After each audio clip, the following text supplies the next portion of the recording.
네, 여러분, 반갑습니다. 오늘부터 여러분들과 함께 이 삶을 변화시키는 시편 읽기라는 주제로 시편을 읽어 나가려고 합니다. 이런 영상을 준비하게 된 가장 큰 이유는 우리가 이제 주일 모임을 가지지 못하고 있고 또 주일 예배가 이 코로나19로 인해서 제약을 받게 되면서 또 여러분들의 개인 경건이 아주 중요하게 부각되는 시대를 살아가고 있습니다. 그러한 때에 여러분들의 개인 경건에 조금이라도 도움을 주고자 함께 시편을 읽어 나갈 예정입니다. 오늘 첫 번째 영상은 여러분들을 또 시편 읽기에 대한 이 가이드 하는 영상의 의미로 받아주시면 될 것 같고, 두 번째 영상부터는 제가 성경 이해하는 부분에서만 제가 오디오를 넣고 나머지 부분은 여러분들이 자연스럽게 또 이렇게 활용하시면 좋을 것 같습니다. 이 영상은 지금 생각은 한 일주일에 두세 번 정도 이렇게 제작될 것 같고요. 그래서 일주일 다 하면 좋지만 또 여건상 그러지 못하는 부분이 있어서 또 양해의 말씀을 드립니다. 그럼 일단 먼저 함께 시작해 보도록 하겠습니다. 네, 그럼 먼저 성경 읽기에 본격적으로 들어가기 전에 이 영상을 여러분들 활용할 수 있는 간단한 방법에 대해서 말씀드리겠습니다. 여러분들 각자가 성경 읽기 전에 여러분들이 성경을 가장 집중해서 읽을 수 있는 시간대와 또 장소를 선정하는 것이 가장 중요합니다. 다른 어떤 매체나 또 사람들로부터 그리고 업무로부터 이렇게 방해를 받지 않는 그런 장소와 시간대를 각자가 각자의 상황에 맞게 선정하시면 됩니다. 뭐 새벽이든 심야든 혹은 직장에서 잠깐 점심시간에서도 활용할 수 있을 것입니다. 그리고 여러분들이 성경을 읽으면서 하나님이 주시는 어떤 감동이나 은혜들 또 깨달은 점이 있다면 다양한 메모 어플이라든지 또 종이 메모지를 활용해서 그 내용들을 글로 남기는 것도 참으로 유익합니다. 그리고 제일 중요한 것은 여러분들이 받은 은혜를 또 글로도 남기고 뭐 여러 가지 방편으로 남기겠지만 또 그걸 나누는 것도 상당히 중요한 요소라고 할 수 있습니다. 그러니까 여러분들이 받은 말씀의 은혜를 뭐 불신자에게 복음적으로 전하면 전도가 되는 것이고, 여러분들이 받은 은혜를 또 다른 지체들, 교회의 믿음의 지체들과 나누면 그것이 우리가 진짜 또 이상적으로 바라는 성경적인 교제가 되는 겁니다. 우리가 이 코로나를 겪으면서 사실 교제하기가 힘들어졌죠. 뭐 여기저기서 교제가 필요하다란 말을 많이 하지만 솔직하게 정말 내가 그런 교제를 사모하는가, 내가 이전에 주일 모임 가서 친구들과 또 다른 동기나 선후배들과 만났던 그 모임이 즐거웠는가 생각해 볼 때 자신 있게 정말 그 시간이 좋았다라고 말할 수 있는 사람이 이렇게 많지는 않을 겁니다. 그 이유는 우리가 한 공간 안에 있었지만 사실 관계가 형성되지 않았기 때문인 거죠. 여러 가지 이유 때문에 관계가 형성되지 않았을 수도 있겠지만 주된 이유 중에 하나는 우리가 복음으로 우리의 마음이 충만하지 못했고 또 다른 지체를 복음적으로 대하지 못했고 복음 안에서 교제하지 못했기 때문입니다. 근데 그 이유는 또 우리가 말씀이 우리의 심령에 채워져 있지 않았기 때문에 만나도 할 말이 없었던 거죠. 다가갈 말도 없고 대화를 시작하고 대화를 이어나가고 대화를 종결 지을 하나님의 말씀이 없었기 때문에 기껏해야 친했던 친구와 그저 뭐 일상의 일신상의 일들 이야기 또 뭐 세상 이야기밖에는 할 것이 없었기 때문에 교제가 빈약하고 지극히 제한적이었던 겁니다. 그러니까 여러분들이 말씀으로 충만하게 될 때 그 사람은 하나님을 자랑하고 싶어지기 때문에 할 말이 있게 됩니다. 그래서 여러분들이 이런 경건 생활을 통해서 여러분들의 마음이 하나님 말씀으로 채워지고 예수님 말씀처럼 누구든지 그 마음에 쌓인 것을 내기 때문에 여러분들의 입술을 통해서 하나님 말씀이 더 이렇게 잘 증거될 수 있기를 바라면서 이 영상을 활용해 주시면 되겠습니다. 자, 우리 본격적으로 성경을 읽기 전에 성령님의 도우심을 구하는 기도가 우리에게 필요합니다. 이 성경은 하나님의 영감으로 기록된 말씀이기 때문에 이 자연인의 이성 상태, 그러니까 타락한 상태의 서로를 절대로 깨달을 수 없고, 우리가 구원받아서 지식에까지 새롭게 되어졌다고 해도 하나님의 도우심 없이는 진리의 말씀을 깨달을 수가 없습니다. 그래서 여러분 항상 성경 읽기 전에 이렇게 진지하게, 짧아도 진지하게 주님의 도우심을 구하는 기도를 하고 읽는 것이 중요합니다. 그래서 오늘은 첫 시간이니까 제가 기도로서 시작하고, 또 다음부터는 여러분들이 시작하고 읽으시면 되겠습니다. 자, 그러면 함께 기도하겠습니다. 고마우신 하나님, 은혜를 감사드립니다. 우리 사랑하는 청년들이 참으로 개인 경건이 부각되고 중요시되는 시대를 보내고 있습니다.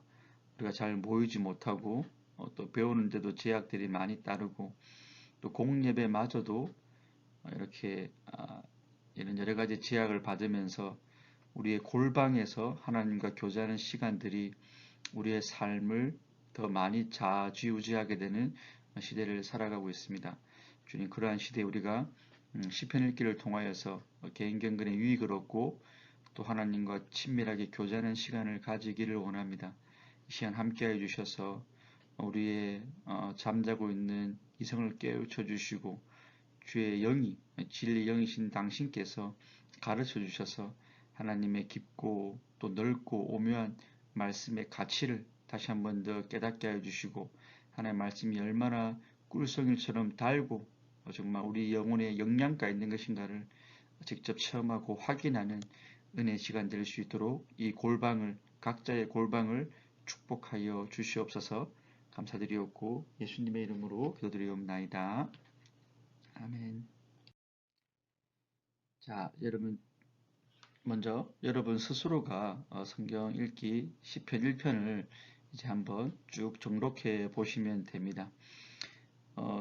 사실 우리가 이제 제가 이 묵상 영상을 제작하는 것은 우리 개인적인 성경 읽기의 어떤 그런 제한성 때문이죠. 우리가 원어도 잘 모르고 또 문맥이라든지 역사적 배경에 대한 무지 때문에 성경의 진의 원래의 뜻을 곡해할 위험성이 있기 때문에 성경 교사가 사실 필요한 건 맞습니다.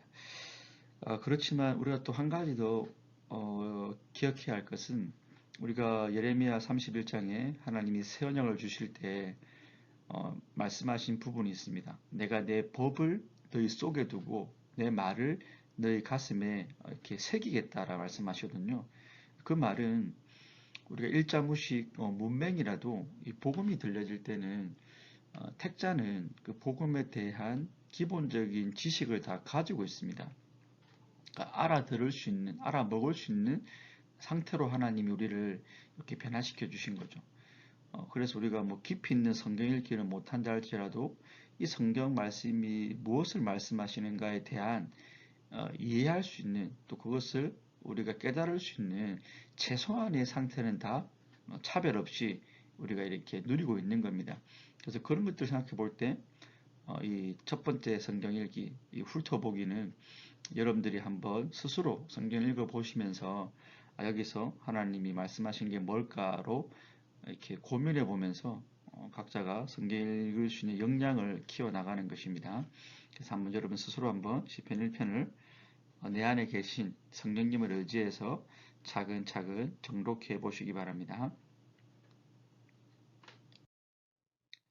자, 이제 이해하기 파트에 들어왔는데요. 이 부분은 제가 시편 각 편에 대해서 간략하게 여러분들이 조금 더 시편을 좀 더 깊게 이해할 수 있는, 또 더 바르게 이해할 수 있는 그런 내용들을 전달해 드리도록 하겠습니다. 자, 첫 번째로 우리가 함께 볼 시편 1편은 전체 시편 150편의 서론, 들어간 입구라고 할 수 있습니다. 그리고 전체 시편 150편을 아우르는 그런 큰 주제가 시편 1편에 담겨져 있다고 할 수 있습니다. 그래서 시편 1편에는 두 부류, 두 길, 두 종말이 나타나고 있습니다. 그러니까 모든 사람들을 정말 우리가 그냥 이분법적으로 나눌 때 악인과 의인으로 나눌 수 있고, 그 사람들 각자가 걸어가고 있는 삶이 있죠. 그래서 우리가 그걸 성경에서는 보통 인생을 길을 걸어간다 이렇게 표현하거든요. 그러니까 악인의 삶이 있고 의인의 삶이 있습니다. 그래서 그런 두 길이 나타나고 있고 그 길 끝에는 반드시 하나님이 예비하신 종말이 있다는 게 시편 1편의 주제입니다. 근데 시편 전체 역시 이 시편 1편의 주제에 사실은 이렇게 종속되어 있는 거죠. 그래서 여러분들이 성경 시편을 읽어 나가시면서 때로는 악인이 득세하고 때로는 의인이 역전시키고 막 이런 것들이 그런 치열함 속에서 결국은 하나님이 의인을 어떻게 구원하시고 악인에게 어떻게 하나님이 정죄하시고 벌을 내리시는가와 사실은 이렇게 거기 벗어날 수 없는 이렇게 내용들임을 우리가 성경을 읽으면서 확인할 수 있습니다. 이건 사실 뭐 시편의 주제뿐만 아니라 우리가 잘 아는 대로 하나님이 창세기 3장 15절에서 타락한 인생들 그리고 뱀을 저주하시면서 여자의 후손과 뱀의 후손의 전쟁, 종말 때까지 있을 그 전쟁을 하나님 말씀하셨고 그 전쟁 가운데 예수님의 십자가가 전쟁의 승패를 가르는 하나의 분기점이 되었고 이제 우리는 남아있는 전투를 하는 자들인데 거기서 보면 하나님 여자의 후손과 뱀의 후손을 통한 이 인생 구속사의 전쟁 역사를 말씀해 주시거든요. 그러니까 이거는 성경 전체의 틀에서도 시편의 주제가 벗어나지 않는 것입니다. 자, 이런 큰 틀을 가지고 먼저 시편 1편을 좀 나누어 보면 자, 먼저 1절로 3절은 의인의 길입니다. 그리고 4절과 5절은 이제 악인이 걸어가는 길이고 마지막 6절은 그 두 길 끝에 있는 종말에 대해서 이제 알려주는 부분이 되겠습니다. 또 우리가 세부적인 내용 이해에 들어가기 앞서서 여러분들이 성경에서 이제 시편을 보다 보면 뭐 복이라든지 의인, 악인 이런 이제 단어들을 많이 접하게 되는데 여러분 특별히 이제 의인과 이 복에 대한 개념을 우리가 성경적인 개념으로 가지고 있지 못하면 성경을 곡해할 확률이 많아지죠. 예를 들어서 이런 거죠. 의인이라 할 때 성경 전체가 가르치는 의인은 어떤 행위를 통해서 인간 스스로 어떤 자격을 획득한 그런 상태가 절대로 아닌 거 잘 아시죠, 여러분? 의인은 하나님의 은혜로 하나님의 주권적인 역사로 말미암아 의인으로 역임을 받고 또 이렇게 의인으로 인정을 받는 자들이지 인간의 어떤 공로나 인간의 어떤 그런 조건을 만족시켜서 의인이 되는 경우는 없습니다. 그럼 그렇게 되면 행위 구원자가 되는 거죠. 그리고 이제 복이라는 개념도 마찬가지입니다, 여러분. 성경에서는 복이라는 개념을 우리가 어떤 이 세상의 오복이나 칠복의 개념으로 생각해서는 절대로 안 됩니다. 그래서 이런 것들을 우리가 항상 성경에서 복을 뭐라 하는지를 봐야 되는 거죠. 근데 우리가 창세기 하나님이 천지를 창조하실 때 만드신 피조물들에게 복을 준단 말이죠, 여러분. 내가 너에게 복을 주니까 생육하고 번성하고 정복하고 다스리라. 이런 말들이 나옵니다. 근데 중요한 건 하나님이 그 복을 줄 때 인간에게만 준 게 아니고 동물들에게도 준다라는 거죠, 여러분. 그러면 우리가 생각하는 그 복이라는 개념이 단순하게 이 땅에서 잘 먹고 잘 살고 남부럽지 않게 사는 그건 아닌 거죠. 왜 동물들도 그럼 그 복을 받아야 되는 거니까.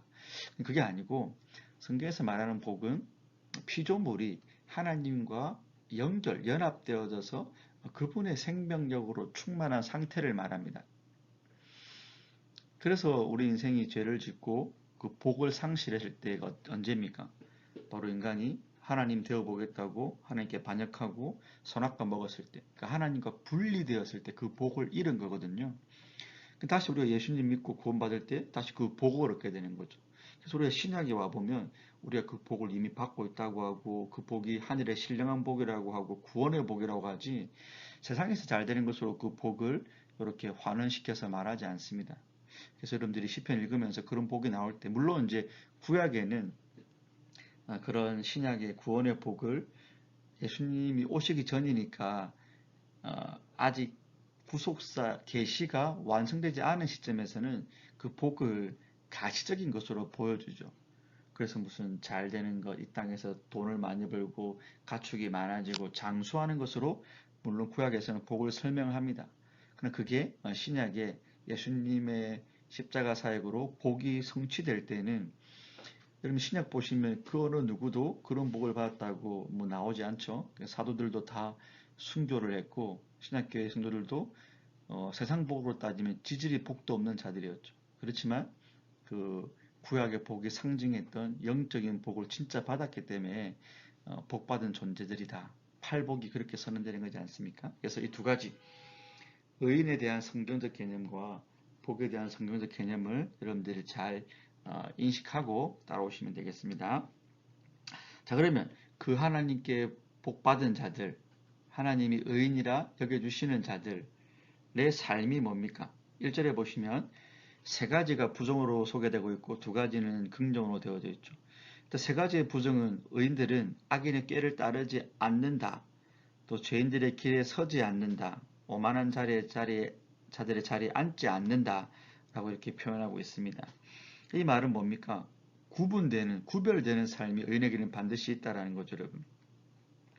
중요한 거는 의인이 어떤 인생이 이런 구별되는 삶을 살아서 의인이 된 게 아니라 하나님이 구별시키신, 하나님이 의인으로 부르신, 여겨주시는 자들은 이런 삶의 모습이 나타나야 된다라는 것을 말을 하고 있습니다. 근데 더 중요한 것은 그 밑에 있는 긍정문 두 가지인데 어떻게 하면 그렇게 할 수 있는가? 바로 율법을 즐거워하고 율법을 주야로 묵상할 때 이런 삶이 더 확고해질 수 있다는 거죠. 그러니까 하나님이 우리를 구별시켜서 의인으로 삼아주셨다고 해도 그냥 우리가 가만히 있으면 되는 게 아니고 이제 우리는 그 의인된 신분을 가지고 하나님의 말씀을 더욱더 즐거워하고 그분의 말씀을 묵상하는 데서 우리의 신분이 더욱더 뭐랄까 내가 확인할 수 있는 그런 하나의 수단과 방편, 그러니까 은혜의 방편이 말씀이라는 게 있잖아요, 여러분.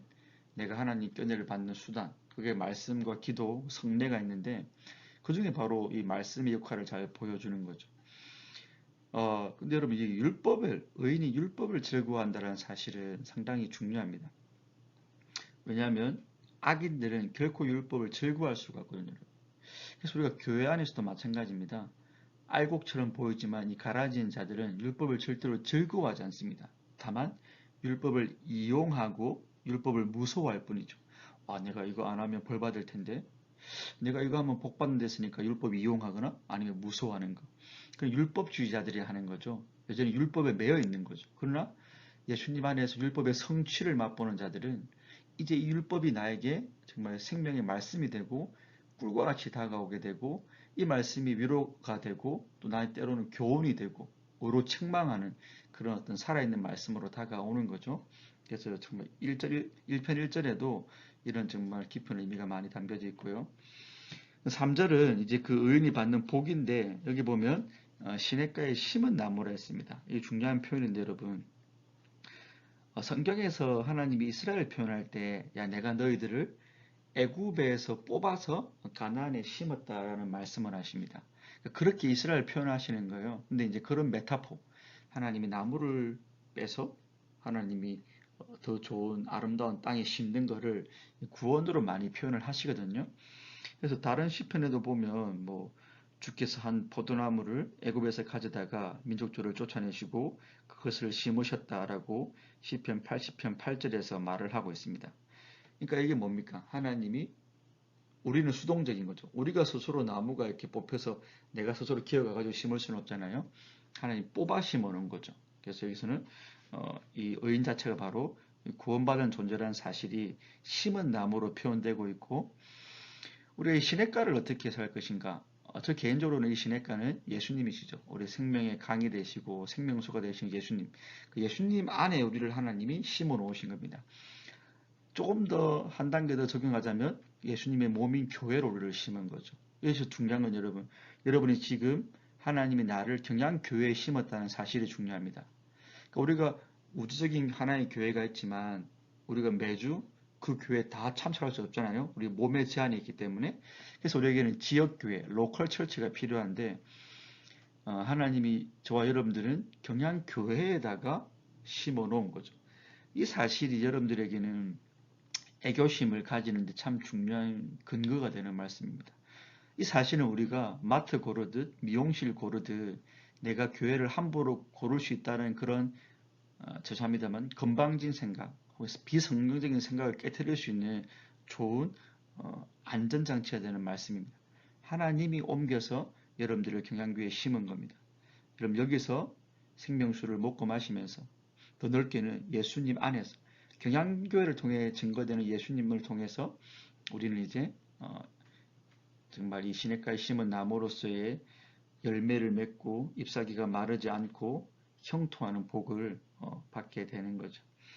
여기서도 마찬가지로 형통이라는 복도 마찬가지입니다. 우리 요셉 보면 요셉이 형들에게 팔리고 감옥 가고 하는 것도 요셉이 형통하더라 이렇게 성경이 표현하거든요. 그러니까 세상에 말하는 형통, 아무 문제가 없고 고난이 없고 슬픔이 없고 뭐 내 뜻대로 다 되는 게 형통이 아니고 하나님이 우리에게 계획하신 하나님의 주권적인 섭리를 우리를 통해서 완전히 이루시는 게 형통입니다. 그러니까 내 뜻대로 안 되더라도 내 삶을 통해 하나님의 일하심이 진행되고 있다면 그게 형통인데 의인들은 반드시 그런 삶을 100% 살게 된다는 것을 시편 1편이 잘 보여줍니다. 그러니까 여러분들 우리 중에 아무도 불통한 사람 없죠? 우리 중에 아무도 복 못 받은 사람 없는 겁니다. 이 사실을 기억할 필요가 있겠고 나머지 이어지는 4절과 5절은 이제 악인의 길을 보여주는데 아까 서론에서 말씀드린 것처럼 시편은 두 가지를 나눠버리고 있죠. 의인과 악인, 의인의 무리, 회중과 악인의 회중, 선명한 대조가 강조되어 나타나고 있습니다. 근데 특별히 성경은 악인을 설명할 때 바람에 나는 겨와 같다라고 했습니다. 여러분 아시는 대로 겨는 이제 어떤 인생의 무상함, 인생의 허망함을 보여주는 그 자체로서 어떤 인생의 가치 없음을 보여주는 그런 단어이고 여기 바람은 이제 하나님의 심판을 상징하는 그런 상징적 언어입니다. 그러니까 인생들의 실체가 바람에 나는 겨라는 거죠. 여러분 우리가 예수님을 믿는다는 건 세상을 보는 안목이 바뀌는 거죠. 예수 믿기 전에는 내 가치관에 따라서 내 가치관이 돈에 매여 있는 사람은 돈 많이 버는 사람을 부러워할 거고 내 가치관이 어떤 운동이나 아니면 뭐 명성이 있는 사람은 자기 명성을 높이거나 아니면 자기의 힘을 키우기 위해서 노력하고 그런 사람들을 부러워할 겁니다. 근데 성경적 가치관을 가진다는 말은 성경이 하나님이 바라보는 관점으로 사람들을 보는 거거든요. 근데 성경은 인생들을 볼 때 예수님 밖에 있는 인생들을 볼 때 바람에 나는 겨라는 거죠. 그들이 아무리 잘 나가고 힘이 있고 명예가 있고 부귀 뭐 영화를 다 가지고 있다 할지라도 하나님의 관점에 볼 때는 다 멸망 앞에 멸망에 직면한 아니 이미 멸망받았고 영원한 멸망에 빠져들고 있는 인생들일 뿐이라는 것입니다. 그러니까 우리가 측은히 여기고 긍휼히 여기는 마음을 가져야 되겠죠. 이거 자체가 악인은 바람에 나는 겨다라는 것이 바로 우리 택자들이 시냇가에 심은 나무다라는 것들과 얼마나 선명한 대조를 이루고 있지 않습니까, 여러분? 그 다음에 이제 5절을 보시면 그러므로라고 하면서 그렇기 때문에 당연시되는 결과를 이제 5절에서는 보여줍니다. 악인에게는 영원한 심판이 있고 그들이 의인의 모임에 들지 못한다. 이거는 지금은 좀 종말론적으로 볼 수 있겠죠, 여러분. 지금은 악인과 의인이 섞여 살고 있습니다. 근데 중요한 건 이 현세적인 분리도 있죠. 우리가 예배드리러 어떤 공간에 오고 또 우리가 기도하러 어떤 공간에 들어가고 또 내 어떤 심리적 어떤 나의 정체성이 나는 그리스도 안에 있다. 이런 것은 현세적인 하나님의 분리입니다. 거룩한 삶을 살아가는 거죠. 그리고 성경은 더 나아가서 종말론적인 분리, 영벌과 영생의 삶, 정말 천국의 삶으로 갈라버리는 거죠. 그래서 이 두 가지를 다 내포하고 있다고 보면 되겠습니다. 하나님이 그렇게 의인의 해중과 악인의 해중을 가르는 것 자체가 하나님의 심판의 결과입니다, 여러분. 그래서 뭐 이건 좀 더 나가자면 그렇기 때문에 우리가 주일날 예배당으로 모이는 것 자체가 복음의 어떤 선포입니다, 여러분. 항상 주일 모이면 종말론적인 그 예표가 있거든요, 여러분. 안식일 우리가 그 주일날 같이 모여서 공동체로 예배드리고 말씀을 듣고 종말론적인 안식을 소망하는 그 공동체, 예배 공동체가 이 세상과 우리를 가르는 이 현세에서의 모습입니다, 여러분. 그래서 우리가 뭐 아무리 전염병이 오고 해도 할 수 있는 한 우리가 모이기를 힘써야 되는 거. 상당히 중요한 의미가 거기 있습니다. 몸으로 모이는 겁니다, 여러분. 이미 여러분 20세기 1900년도에 사이버 교회는 나왔었어요. 이미 20세기에 사이버 교회를 광고하고 여러분 몇 달러만 내면 사이버 교회 들어와서 예수님의 손과 못 박힌 그 자국을 여러분들 영상으로 보고 그런 광고가 있었습니다. 여러분.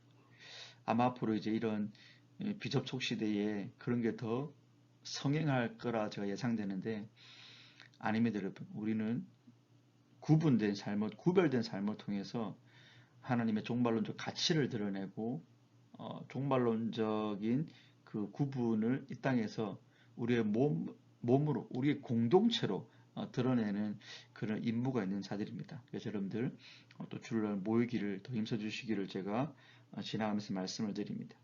그래서 마지막 6절은 시편 1편에 대한 최종 결론입니다. 그래서 의인의 길을 하나님이 인정하신다 했습니다.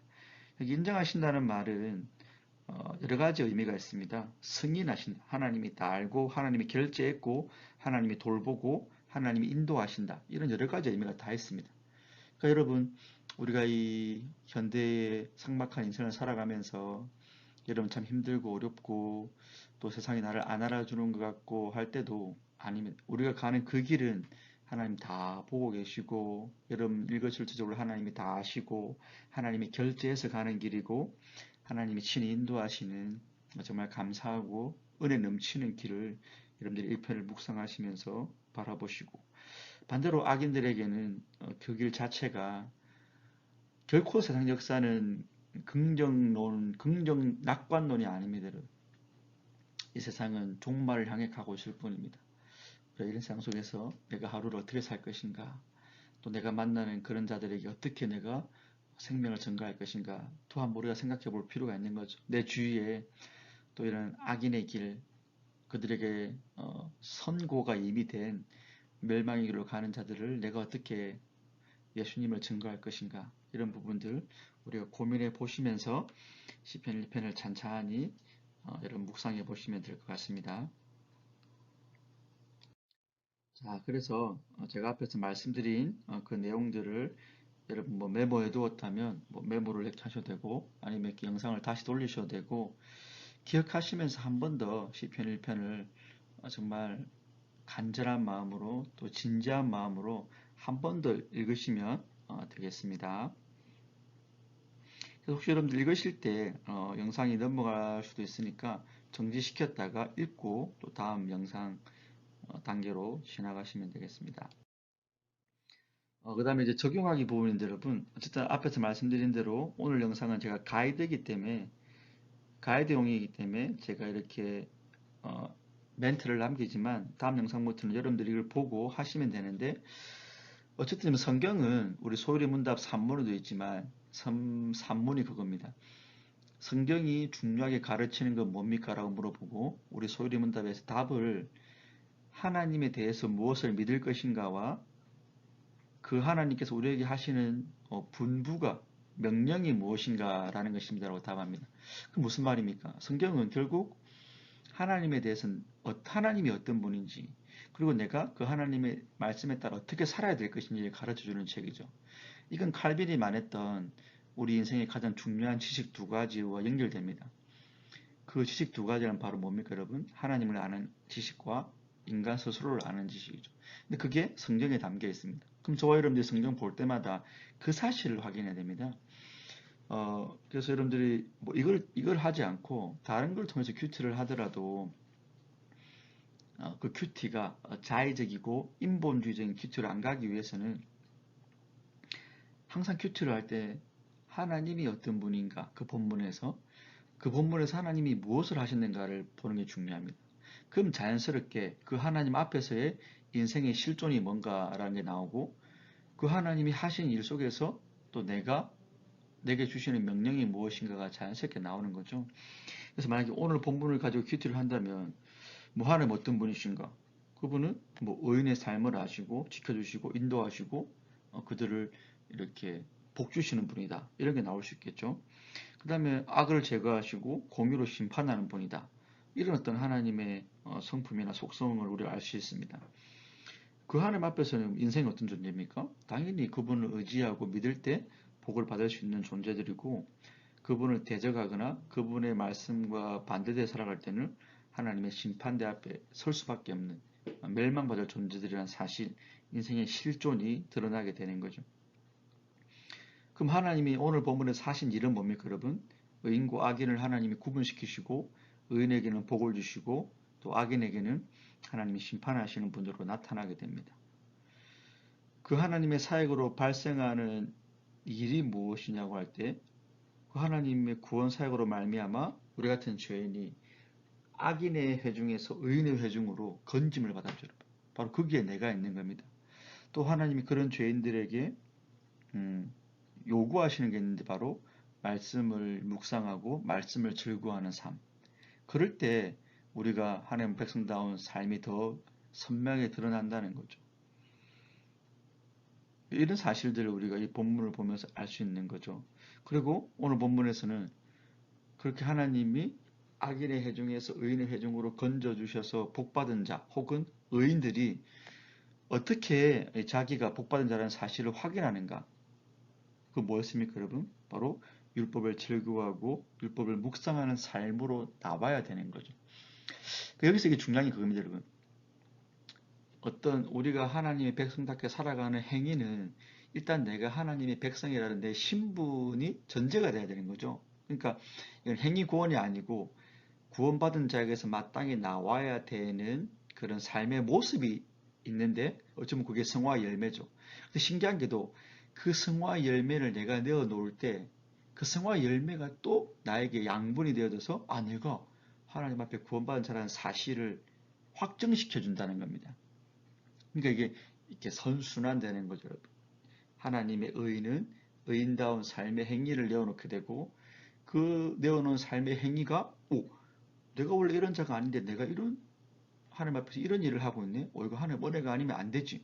와, 하나님 은혜가 진짜 있구나. 하나님 살아계시구나 하면서 자신의 이 신분, 나의 실존을 더 강화시켜주는 거죠.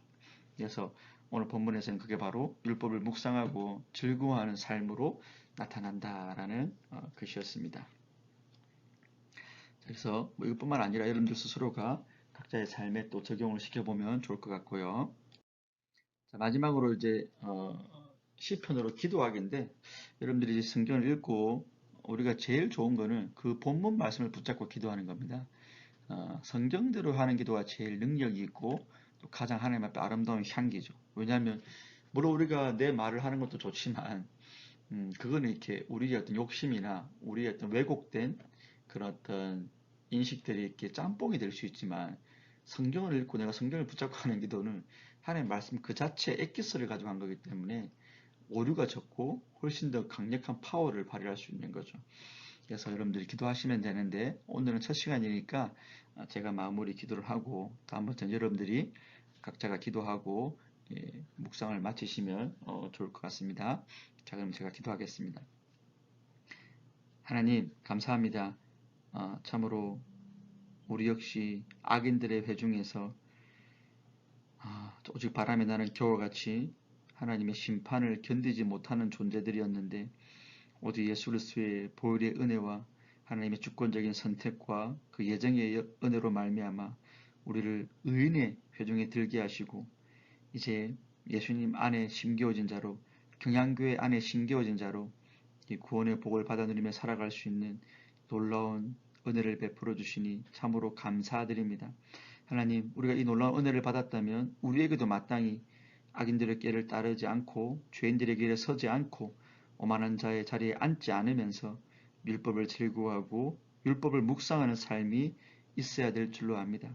하나님, 우리의 마음을 더욱더 감동시켜 주셔서 말씀을 읽는 자리에, 말씀을 듣는 자리에, 말씀대로 살아가는 그 자리에 있게 하시고 그렇게 행할 수 있는 힘과 은혜도 함께 베풀어 주시옵소서.